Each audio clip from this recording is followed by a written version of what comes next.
Hi all, അസ്സലാമലൈക്കും. Welcome back to Silna's kitchen. ഇന്നത്തെ recipe ഒരു അടിപൊളി ബ്രേക്ക്ഫാസ്റ്റിന്റെ റെസിപ്പിയാണ്. നല്ല ടേസ്റ്റാണ്. ഒരു വെറൈറ്റി പലഹാരമാണ്. രാവിലെ തന്നെ ബ്രേക്ക്ഫാസ്റ്റ് ആയിട്ട് കഴിക്കാനാണെന്നുണ്ടെങ്കിൽ കറികളുടെ ഒന്നും ആവശ്യമില്ലാതെ വെറുതെ കഴിക്കാൻ ഭയങ്കര ടേസ്റ്റാണ്. അതുപോലെ തന്നെ നമുക്ക് വൈകിട്ട് സ്നാക്സ് ആയിട്ട് വേണമെന്നുണ്ടെങ്കിൽ അങ്ങനെയും കഴിക്കാം. അപ്പോൾ ഇതെങ്ങനെയാണ് തയ്യാറാക്കുന്നതെന്ന് നോക്കാം. അതിനായി വീഡിയോ സ്കിപ്പ് ചെയ്യാതെ മുഴുവനായിട്ടൊന്ന് കണ്ടു നോക്കണേ. റെസിപ്പിയിലോട്ട് കിടക്കുന്നതിന് മുമ്പായി സിൽനാസ് കിച്ചൺ ചാനൽ ആദ്യമായിട്ട് കാണുന്നവരാണെങ്കിൽ പ്ലീസ് ഒന്ന് സബ്സ്ക്രൈബ് ചെയ്തേക്കണേ. ഒപ്പം തന്നെ ഈ വീഡിയോസ് നിങ്ങൾക്ക് ഇഷ്ടപ്പെടുകയാണെങ്കിൽ ഒരു ലൈക്ക് ചെയ്ത് ഷെയർ ചെയ്ത് സപ്പോർട്ട് ചെയ്യാനും മറക്കരുത്. ഇനി നമുക്ക് ഇതെങ്ങനെയാണ് തയ്യാറാക്കുന്നതെന്ന് നോക്കാം.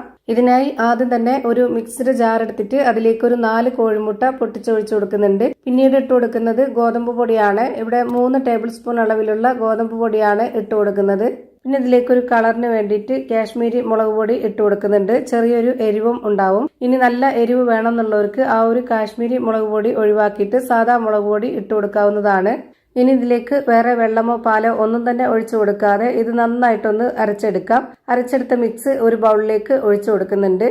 ഇനി അടുത്തതായിട്ട് ഇതിലേക്ക് വേണ്ടത് വറുത്ത റവയാണ്. ഞാനിവിടെ 1 ടേബിൾ സ്പൂൺ അളവിൽ വറുത്ത റവ ഇട്ട് കൊടുക്കുന്നുണ്ട്. ഇതേ സ്പൂൺ അളവിൽ തന്നെ 1 സ്പൂൺ ചിരകിയ തേങ്ങ കൂടെ ഇട്ട് കൊടുക്കാം. ഇനി ഇതിലേക്ക് ആവശ്യത്തിനുള്ള ഉപ്പും കൂടി ഇട്ട് കൊടുത്തതിന് ശേഷം ഒരു വിസ്ക് വെച്ചിട്ട് നന്നായിട്ട് ഇളക്കി യോജിപ്പിച്ച് കൊടുക്കുന്നുണ്ട്. ഇതുപോലെ നന്നായിട്ട് ഇളക്കി യോജിപ്പിച്ച് കൊടുത്തതിന് ശേഷം ഇനി ഞാനൊരു കയ്യിൽ കൊണ്ട് കോരി കാണിച്ചു തരാം ഇതിന്റെ കറക്റ്റ് പരുവം. ഞാനിപ്പോൾ ഇതുപോലെ ഒരു വിസ്ക് വെച്ചിട്ട് നന്നായിട്ട് അടിച്ചെടുത്തിട്ടുണ്ട്. ഇനി ഒരു കയ്യിൽ വെച്ചിട്ട് ഇതൊന്ന് കോരി കാണിച്ചു തരാം. ഇപ്പൊ നിങ്ങൾക്ക് കാണുമ്പോൾ മനസ്സിലാവും ഇതിന്റെ കറക്റ്റ് ഒരു പരുവം. ഇനി ഇതൊന്ന് ചുട്ടെടുക്കണം. അതിനുവേണ്ടി സ്റ്റവിലേക്ക് ഒരു പാൻ വെച്ച് കൊടുത്തതിന് ശേഷം ഫ്ലെയിം ഓൺ ആക്കിയിട്ട് ഈ ഒരു പാൻ ഒന്ന് നന്നായിട്ട് ചൂടായിട്ട് വരുമ്പോൾ അതിലേക്ക് ഒരു കയ്യിൽ മാവ് ഒഴിച്ചു കൊടുത്തിട്ട് ഇതുപോലെ ഒന്ന് ചുറ്റിച്ചെടുക്കാം. ഇനി അതിന് മുകളിലേക്കായിട്ട് കുറച്ച് ഓയിൽ ഒഴിച്ചു കൊടുക്കുന്നുണ്ട്. ഓയിൽ നിർബന്ധമില്ല, താല്പര്യമുള്ളവർക്ക് ഒഴിച്ചു കൊടുക്കാം. ഓയിലും കൂടെ ഉണ്ടെങ്കിൽ കുറച്ചുകൂടെ നല്ല ടേസ്റ്റ് ആണ്. ഈ ഒരു ഓയിലിൽ കിടന്ന് നന്നായിട്ട് വെന്ത് മൊരിഞ്ഞു വരുമ്പോൾ ഭയങ്കര ടേസ്റ്റ് ആണ്. ഇപ്പൊ ഞാനൊരു ബ്രഷ് വെച്ചിട്ട് എല്ലാ ഭാഗത്തേക്കും സ്പ്രെഡ് ചെയ്ത് കൊടുക്കുന്നുണ്ട്. ഇതിന്റെ ഒരു ഭാഗം വെന്ത് കിട്ടിയപ്പോൾ ഞാനിവിടെ തിരിച്ചിട്ട് കൊടുത്തിട്ടുണ്ട്. തിരിച്ചിട്ട് കൊടുത്തതിന് ശേഷം അതിന് മുകളിലേക്ക് കൂടി കുറച്ച് ഓയിലൊന്ന് സ്പ്രെഡാക്കി കൊടുക്കുന്നുണ്ട്. ഇപ്പൊ ഇതിന്റെ 2 സൈഡും വെന്ത് കിട്ടിയിട്ടുണ്ട്. ഇതൊന്നുകൂടി തിരിച്ചിട്ട് കൊടുത്തതിന് ശേഷം ഇതുപോലൊന്ന് മടക്കി എടുക്കുന്നുണ്ട്. ഇപ്പൊ ഇത് അടിപൊളി ടേസ്റ്റി ആയിട്ടുള്ള നല്ല മുരുമുരാന്നുള്ള ഒരു ബ്രേക്ക്ഫാസ്റ്റ് റെഡിയായി കിട്ടി. ഇത് നമുക്ക് എടുത്തു മാറ്റാവുന്നതാണ്. ഇതുപോലെ എല്ലാം ചുട്ട് ഒരു പാത്രത്തിലേക്ക് വെച്ചിട്ടുണ്ട്. നല്ല ടേസ്റ്റി ആയിട്ടുള്ള കറികളൊന്നും വേണ്ടാത്ത ഒരു അടിപൊളി ടേസ്റ്റി ആയിട്ടുള്ള പലഹാരമാണ്.